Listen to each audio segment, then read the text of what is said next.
All right, let's talk about craft beer. It's an amazing world, but let's be honest, it can get a little confusing.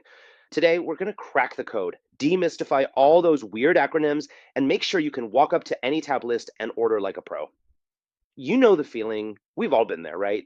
You're staring at a chalkboard full of letters WCIPA, NEIPL, IPL, and you have absolutely no idea what any of it means.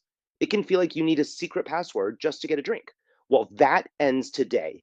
Think of this as your personal beer decoder ring. So here's how we're going to break it all down. We'll start with the absolute basics, the two great families of beer. Then we'll take a trip to the old world for a lesson in tradition.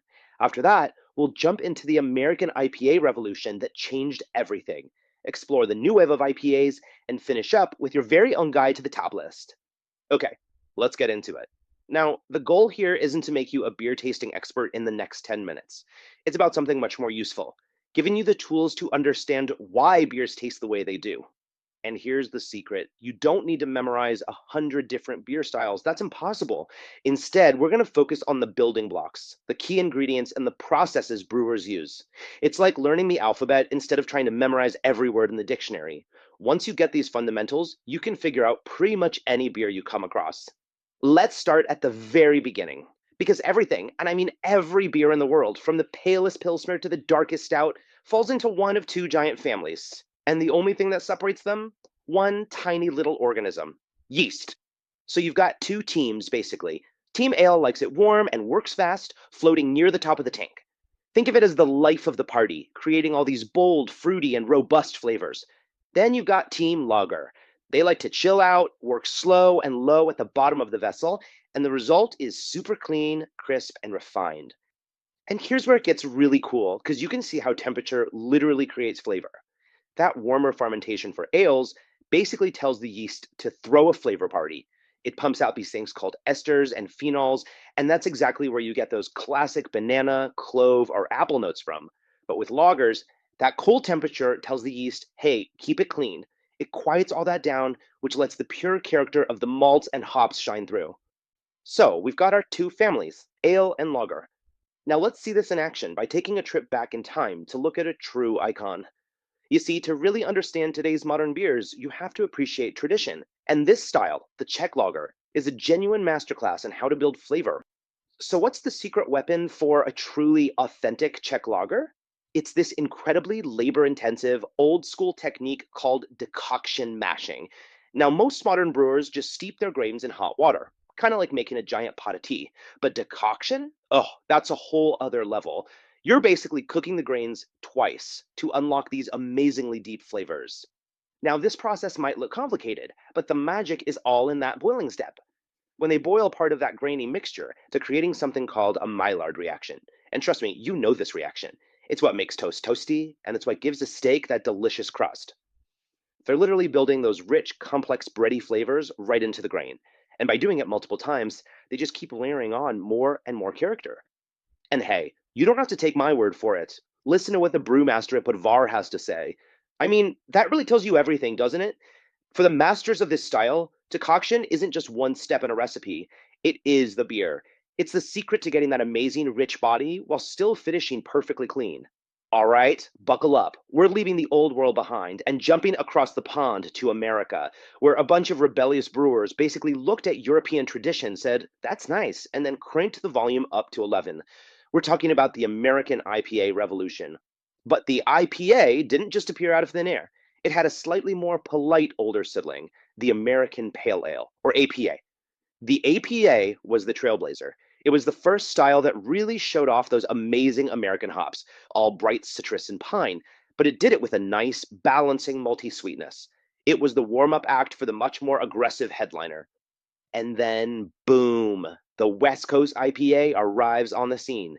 This style threw balance right out the window. The whole point was to be a full on sensory assault of hops.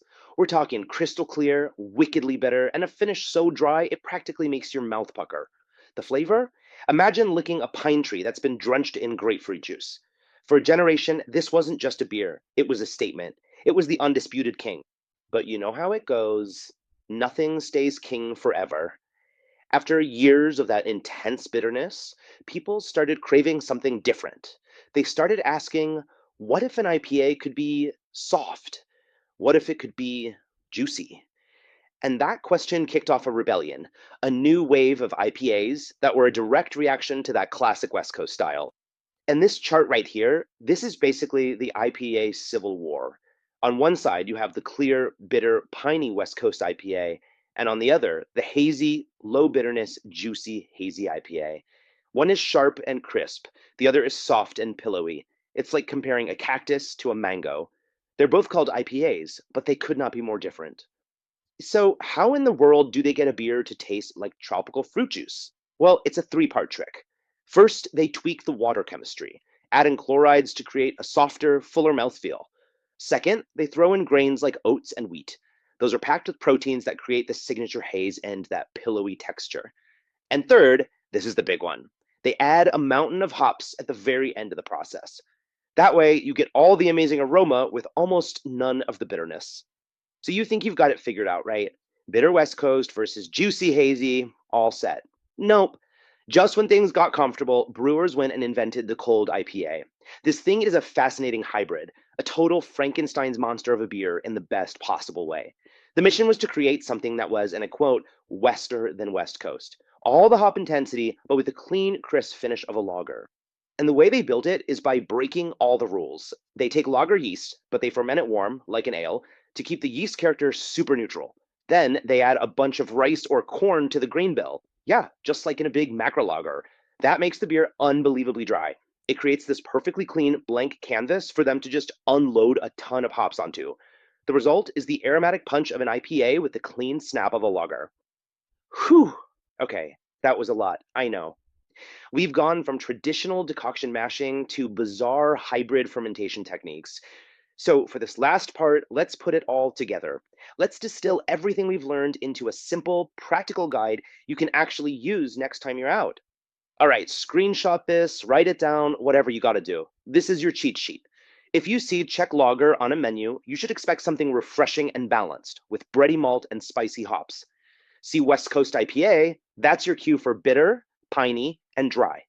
Hazy IPA, that's your go to for a soft, juicy tropical fruit bomb.